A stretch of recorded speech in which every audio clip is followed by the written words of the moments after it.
एकादशी तिथि है। आज कामिका एकादशी है, अर्थात समस्त कामनाओं की पूर्ति करने वाली एकादशी। चाहे भौतिक कामना रहे या आध्यात्मिक कामना रहे, दोनों कामनाओं की पूर्ति करती है आज की एकादशी। भगवान को प्रसन्न करने वाली तिथि है यह एकादशी। इसलिए एकादशी के दिन सभी को व्रत उपवास रहना चाहिए। उपवास का अर्थ होता है उप अर्थात नज़दीक या निकट, वास मतलब रहना, अर्थात इस दिन भगवान के नज़दीक रहना चाहिए। कैसे भगवान के नज़दीक हम रह सकते हैं? भगवान के नाम का जप करके हम भगवान के नज़दीक रह सकते हैं, या फिर भगवान के देवालय जहाँ पर भगवान के विग्रह रूप में भगवान विराजमान रहते हैं, उस देवालय उस मंदिर में जाके हम भगवान के नज़दीक रह सकते हैं, या भगवान की कथा श्रवण करके भगवान के नज़दीक रहा जा सकता है, या भगवान के कीर्तन का गान करके भगवान के नज़दीक रहा जा सकता है। इस प्रकार से हमें भगवान के नज़दीक रहना चाहिए। एकादशी के दिन किसी भी प्रकार का पाप कार्य नहीं करना चाहिए। सुबह से रात्रि तक केवल भगवान का चिंतन मनन, उनकी पूजा पठन पाठन में ही लगे रहना चाहिए। जितना हो सके उतनी अधिक मात्रा में भगवान के नाम का जप करना चाहिए, भगवान की कथाओं का श्रवण करना चाहिए, गीता भागवत इत्यादि पवित्र ग्रंथ पढ़ने चाहिए, गायों का दान करना चाहिए, ब्राह्मणों को कुछ ना कुछ दान देना चाहिए। इस प्रकार से यदि हम एकादशी तिथि के दिन व्रत उपवास रहते हैं तो भगवान परम प्रसन्न हो जाते हैं, और यदि भगवान को प्रसन्न कर लिया तो जगत में और किसी को प्रसन्न करने की आवश्यकता नहीं रहती है। तो बहुत सुंदर ये आज कामिका एकादशी है। एकादशी क्यों नाम पड़ा? इस जो तिथि है इसका नाम एकादशी ही क्यों नाम पड़ा? जैसे तिथियों के अनुसार तो एकादशी आती है, 11वें दिन को एकादशी अर्थात कृष्ण पक्ष और शुक्ल पक्ष में जो 11वां दिन आता है, प्रतिमा द्वितीया तृतीया से लेकर 11वां, उसको एकादश कहा जाता है। लेकिन एकादशी तिथि ही क्यों? एक बार भगवान विष्णु अपने प्रिय भक्त देवताओं के साथ में असुरों से युद्ध कर रहे थे, अर्थात देवताओं की ओर से असुरों के साथ युद्ध कर रहे थे। उसमें काफ़ी सारे असुर भगवान से युद्ध कर रहे थे। देवता और भगवान एक तरफ और असुरगण एक तरफ। उनमें एक मूर नामक बड़ा दैत्य राक्षस था, और ये मूर का सामना भगवान विष्णु से हुआ। भगवान विष्णु के रथ के सामने ये मूर आया और भगवान से घमासान युद्ध करने लगा। लेकिन भगवान कौतूहल पूर्वक ऐसे ही जैसे भगवान हार रहे हो युद्ध नाटक किया, और नाटक करके भगवान वहाँ से भाग गए, अर्थात युद्ध को छोड़ दिया। तो जैसे भगवान ने युद्ध को छोड़ा तो इस असुर को ऐसे लगा कि नहीं मैं भगवान को हरा सकता हूँ, मैं इनसे ज़्यादा बलशाली हूँ। इस प्रकार सोच विचार करके यह भी भगवान के पीछे पीछे भागने लगा, और भगवान पीछे पीछे आए। भगवान के पीछे पीछे मूर आया, और भगवान आगे आगे आकर एक गुफा में आकर सो गए। भगवान उस गुफा के अंदर सोए हुए हैं, और ये मूर राक्षस आकर भगवान के ऊपर तलवार से प्रहार करने जैसे ही गया, उसी समय भगवान की एक शक्ति प्रकट हुई, और देखते ही देखते उस मूर के साथ में युद्ध करने लगी, और उस बलशाली मूर राक्षस को प्राय मृत्यु के कगार पर पहुंचा दी। बस अभी मूर मरने वाला हार चुका है, अपना बल खो चुका है। भगवान की शरण में गया और बोला कि प्रभु आप हमें क्षमा कीजिए, मैं आपकी शरण में आया हूँ, आप शरणागत वत्सल है, इसलिए आप मेरी रक्षा करो। भगवान ने कहा ठीक है। और जब उन भगवान की शक्ति अर्थात उस कन्या की तरफ देखा तो भगवान ने पूछा कि आखिर हो कौन हो आप? तो दोनों हाथ करंजलि जोड़कर वह बोलती कि प्रभु मैं आपकी दासी हूँ, अर्थात मैं आपकी सेविका हूँ, आप मुझे सेवा में रखिए। भगवान ने उनसे वार्तालाप किया और वह असुर भगवान की शरण में पड़ा है। सबसे पहले उन मूर राक्षस को बोला कि वैसे तो मैं तुम्हें मारने वाला हूँ, छोड़ने वाला नहीं, लेकिन आप मेरी शरण में आए हो इसलिए मैं आपकी रक्षा करता हूँ, बोलो क्या चाहिए आपको। लेकिन एक बात का ध्यान रखो, आपको यहाँ से पृथ्वी में से आपको कहीं और अन्य स्थान पर जाना। बोला प्रभु मैं इस पृथ्वी के अलावा कहाँ रहूँगा, और तो कहीं रह नहीं सकता हूँ, इसलिए आप कहीं ना कहीं मेरे रहने के लिए आप अच्छा स्थान प्रदान कीजिए। इस प्रकार से यह मूर भगवान से प्रार्थना कर रहा है और भगवान बोले कि नहीं, तुमको पृथ्वी से बाहर जाना है। बोला प्रभु कहीं ना कहीं तो एक स्थान दे दीजिए। तब भगवान बोलते हाँ, आज जो दिन है इस दिन मूर तुम क्या करो, अन्न के अंदर वास करो। अर्थात मूर को आज के दिन अन्न के अंदर वास दिया। आज के दिन अन्न में यह मूर राक्षस रहता है। अर्थात आज के दिन यदि कोई अन्न का ग्रहण करता है तो साक्षात मूर राक्षस को उस अन्न के माध्यम से अपने अंदर प्रविष्ट करता है। और जैसे ही मूर अपने शरीर में प्रविष्ट होता है अन्न के माध्यम से, तो असुरों के जो कार्य हैं वह हमारे शरीर से होने लगते हैं। असुर प्राय भगवान से द्वेष करते हैं, हमेशा पापाचार में लगे रहते हैं, तो हमारा भी वृष्टि अर्थात हमारा भी मनोवृत्ति उस प्रकार से होता है। इसलिए हमें एकादशी के दिन अन्न नहीं खाना चाहिए। एकादशी के दिन अन्न से वर्जित रहना चाहिए, अन्न का बिल्कुल भी ग्रहण नहीं करना चाहिए। यदि अगर बिना अन्न के नहीं रह सकते हैं तो कुछ फल इत्यादि जल के साथ में फलहारी एकादशी भी की जाती है, उस प्रकार से भी एकादशी का व्रत का पालन कर सकते हैं। संभव हो तो इन सारी चीज़ों का परहेज करके भगवान के मंदिर में जाकर एकादशी व्रत का पूर्ण रूप से पालन करना चाहिए। दूसरे दिन द्वादशी के दिन समय के अनुसार पारण करना चाहिए। तो इस प्रकार से इस एकादशी का नाम पड़ा। फिर एकादशी को आशीर्वाद प्रदान करते हैं कि आपने मेरी बड़ी रक्षा की है, इसलिए मैं तुम्हें आशीर्वाद देता हूँ कि जो भी तुम तिथि का पालन अर्थात आप एकादशी का पालन करेगा यत्न पूर्वक, तो निश्चित मैं उसको अपनी अचल भक्ति प्रदान करूँगा और साक्षात अपना वैकुंठ गोलोक धाम उसे दूंगा। इसलिए आज के दिन एकादशी अर्थात आज कामिका एकादशी है। आज के दिन यदि कोई एकादशी व्रत का पालन करता है तो निश्चित उसे भगवत प्राप्ति होती है, भगवान का धाम मिलता है।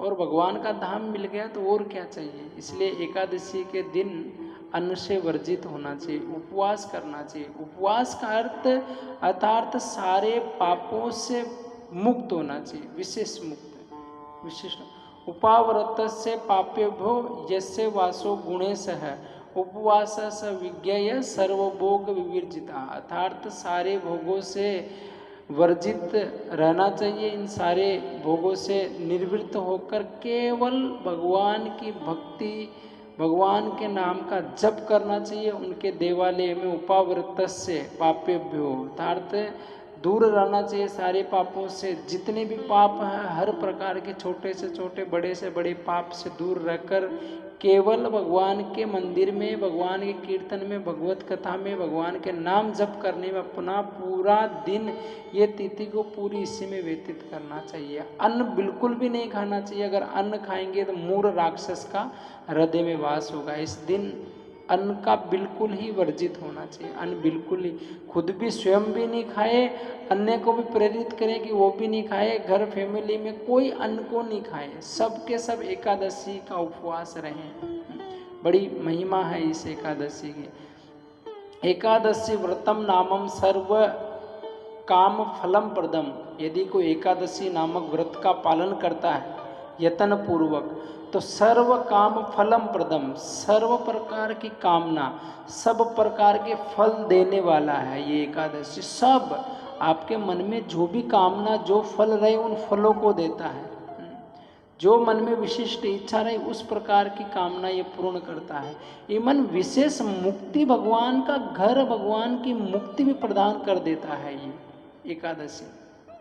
इसलिए एकादशी कर्तव्यम सर्वदा विप्रे विष्णु परवीण कारणम, यत्न पूर्वक इसका पालन करना चाहिए। हमारे आचार्य तो कहते हैं कि माधव तिथि भगति जननी जतने पालन करिए, अर्थात माधव तिथि का यत्न पूर्वक पालन करना चाहिए। माधव तिथि भगति जननी जतने पालन करी, अर्थात इस माधव तिथि का यत्न पूर्वक पालन करना चाहिए। संत नामदेव कहते हैं कि एकादशी के दिन यदि कोई अन्न खाता है तो वो अन्न नहीं, साक्षात अपने माता पिता को काटकर उनके मांस को खा रहा है, इस प्रकार से उसको पाप लगता है। इतना ही नहीं, उसे ब्रह्म हत्या का पाप लगता है। इसलिए एकादशी के दिन अन्न नहीं खाना चाहिए, अन्न से वर्जित रहना चाहिए। एकादशी के दिन यदि कोई अन्न खाता है तो जासे नावड़े एकादशी ते जीताजी नरकवासी, अर्थात जो एकादशी नहीं रहेगा वो निश्चित नरक में जाएगा। इसलिए एकादशी के दिन अन्न नहीं खाना चाहिए, नहीं तो नरक का वास होगा। इसलिए नरक से बचने के लिए एकादशी का व्रत रहना चाहिए। राजा रुक्मांग पाद के राज्य में एक बार उर्वशी आई थी और उर्वशी को गलती से एक बैंगुन का कांटा लग गया, सारी शक्ति क्षीण हुई और वापस स्वर्गलोक नहीं जा पाई। अर्थात ये सारी अप्सराएं इस राजा रुक्मांग पाद के राज्य में बहुत सुंदर एक बगीचा था, उस बगीचे में अनेकों प्रकार के फूल थे, उन फूलों को लेने के लिए स्वर्गलोक से यहाँ आती थी पृथ्वी लोक पर, और सारे फूलों का चयन करके ले गए, लेकिन एक दिन नहीं जा पाई, कांटा लगा बैंगुन का और नहीं जा पाए। राजा आए, देखे कि यही चोरनी चुराती है, बड़े क्रोधित हुए, लेकिन देखकर कोई ये साधारण स्त्री नहीं है तो कोई देव कन्या नजर आती है। पूछने पर पता चला कि उर्वशी। अरे बाप रे, ये उर्वशी है। उर्वशी डरने लगी, कहीं ये मनुष्य मेरा भोग ना कर ले, बड़ी डरने लगी। लेकिन साधु वृत्ति के राजा थे, बोला कि देवी डरिए मत, हम ऐसा कुछ नहीं करेंगे आपके साथ में, आप बताइए किस प्रकार से। सारी कथा वृत्ता सुनाई राजा को। राजा को बोला, यदि क्या करूं मैं आपको कि आप वापस अपने घर स्वर्गलोक में जा सकें। बोला कि राजन कुछ नहीं करना है, जो कोई नर एकादशी व्रत का पालन किया हो उस एकादशी का फल मुझे दिलवा दीजिए, निश्चित में मेरे स्वर्गलोक को चली जाऊंगी। बोला कि एकादशी आखिर है कौन, ये किसका नाम है एकादशी, कौन सी तिथि है। तो बताने पर पता चला कि आज द्वादशी है, कल की जो तिथि गई उसी को एकादशी बोलते हैं। बोला कि हमने तो नहीं रहा, परिवार में पूछा, सबको पूछा, बोला कोई नहीं एकादशी रहा। पूछने पर धीरे धीरे पूरे राज्य में पूछा गया कि कोई एकादशी, बोला कोई राज्य में एकादशी नहीं है। बाप रे, कोई तो रहा होगा, किसी को मालूम नहीं है एकादशी। इतने बड़े राजा के राज्य में पता नहीं किसी को एकादशी। तो उर्वशी ने बोला, कोई बिना भूखा बिना अन्न के रह गया हो, ऐसा कोई व्यक्ति। बोला हाँ, एक महिला ने हाथ खड़ा किया कि मेरे पतिदेव से पूरी रात्रि पूरे दिन भर झगड़ा हो रहा था, इसलिए मैंने क्रोध में गुस्से में कुछ खाया नहीं है। बोला तुम्हारा एकादशी, आज द्वादशी पारण का समय चल रहा है, आप भोजन करो। भोजन करवा कर बोला आप जो एकादशी रहे हैं, इन एकादशी का जो पुण्य है वो आप उर्वशी को दे दीजिए।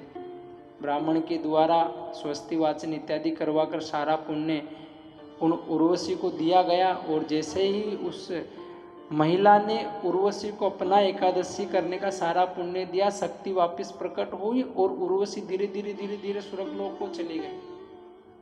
तो यह है एकादशी का। एकादशी करने से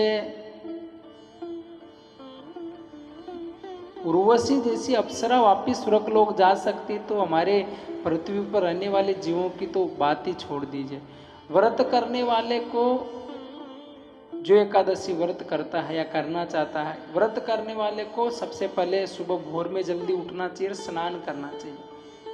चोर, पापी, पाखंडी, दूसरों की बुराई करने वाला, पर स्त्री गमन करने वाला, दुराचारी, दूसरों के धन को हरण करने वाला, दूसरों को गाली देने वाला, मांस भक्षण करने वाला, शराब इत्यादियों का भक्षण करने वाला और अन्य देवालयों में जाकर चोरी करने वाले, ऐसे व्यक्तियों की संगति से दूर रहकर बड़े यत्न पूर्वक उस मनुष्य को एकादशी व्रत का पालन करना चाहिए।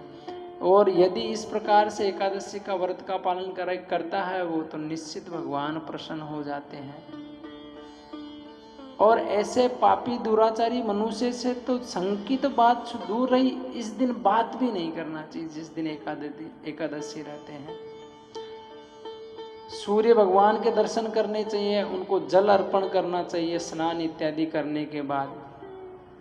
एकादशी करने से क्या बेनिफिट, इतना सारा तो है ही, साथ साथ में 1000 बड़े तपस्वियों को 60 वर्षों तक, अर्थात 1000 तपस्वियों को 60 वर्षों तक जितना भोजन कराने का फल है, उतना फल मात्र एकादशी व्रत रहने से मिल जाता है।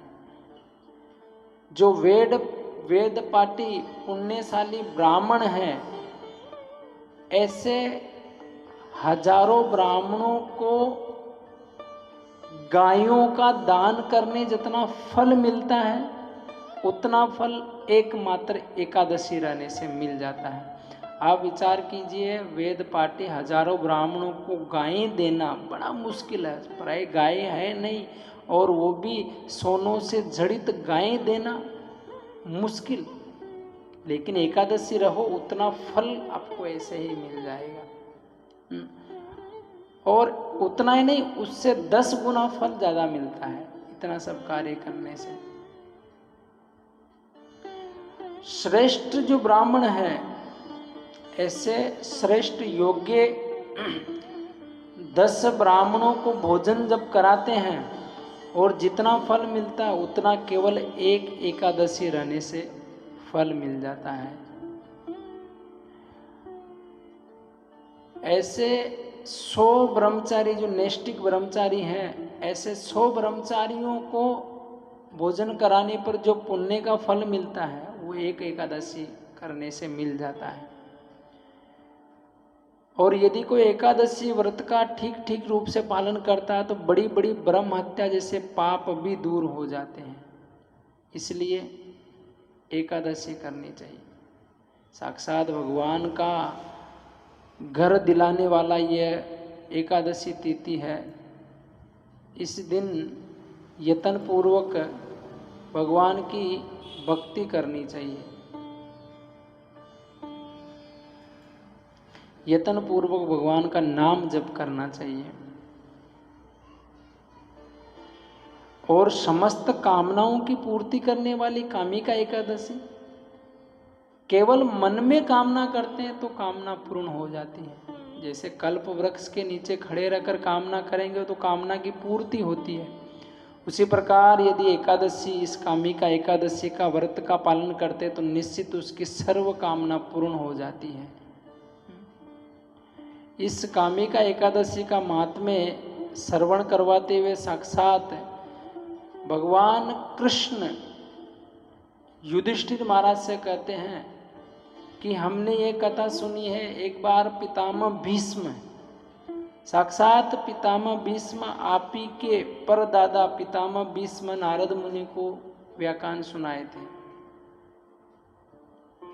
कि यदि कोई यत्न पूर्वक इस कामिका एकादशी का पालन करता है तो वो सारे पापों से, बड़े बड़े जो पाप हैं, भ्रम इत्यादि पापों से भी मुक्त हो जाता है। इस दिन भगवान के मंदिर में जाके घी या तेल का दीपक जलाना चाहिए। इससे भगवान प्रसन्न होते हैं। सूर्य लोक में हजारों वर्षों तक रहने का सौभाग्य प्राप्त होता है। एक गांव में एक वीर क्षत्रिय रहता था। एक दिन किसी कारणवश उसकी ब्राह्मण से हाथापाई हो गई और वह ब्राह्मण की मृत्यु हो गई। अर्थात गलती से झगड़ा हुआ और ब्राह्मण की मृत्यु हो गई, उससे ब्रह्म हत्या का पाप लगा। अभी इस ब्रह्म हत्या के पाप से कैसे मुक्त हो? तो वह व्यक्ति ये कामिका एकादशी का पालन किया और पालन करने से उस ब्रह्म हत्या के पाप से मुक्त हो गया।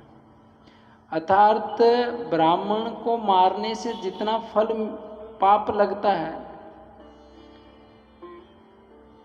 वह केवल एकादशी का पालन करने से पाप से मुक्त हो जाता है। लेकिन ब्राह्म हत्या के पाप से मुक्त होना असंभव बात है, लेकिन एकादशी, कामिका एकादशी का व्रत पालन करने से उससे भी मुक्त हुआ जा सकता है। इसमें कोई दोहराई नहीं है।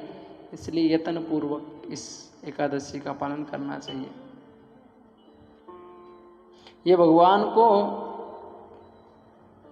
प्रसन्न करने वाली तिथि है।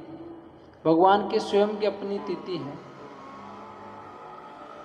इसलिए गदाधारी अर्थात गदा पाणी भगवान को सुंदर धूप दीप नैवेद्य आदि से भगवान की पूजा करना चाहिए।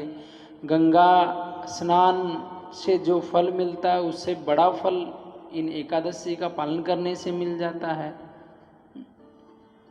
समस्त कामनाओं की पूर्ति कराने वाला ये एकादशी है, कामिका एकादशी। जैसे कमल कीचड़ अर्थात जल में रहता है, लेकिन जल में रहते हुए भी जल को स्पर्श नहीं करता, वैसे ही अगर कोई कामिका एकादशी का पालन करता है तो पाप उसको स्पर्श नहीं कर पाते हैं। भगवान को तुलसी दल अर्पित करके इस कामिका एकादशी का पालन करना चाहिए। स्वयं भगवान इस कथा को युधिष्ठिर महाराज को श्रवण करवा रहे हैं कि इतना इतना महात्म्य है इस कामिका एकादशी का, और यदि कोई यत्न पूर्वक पालन करता तो विष्णु लोकम स गच्छति, वो विष्णु लोक को जाता है। इसलिए यत्न पूर्वक एकादशी का पालन करना चाहिए।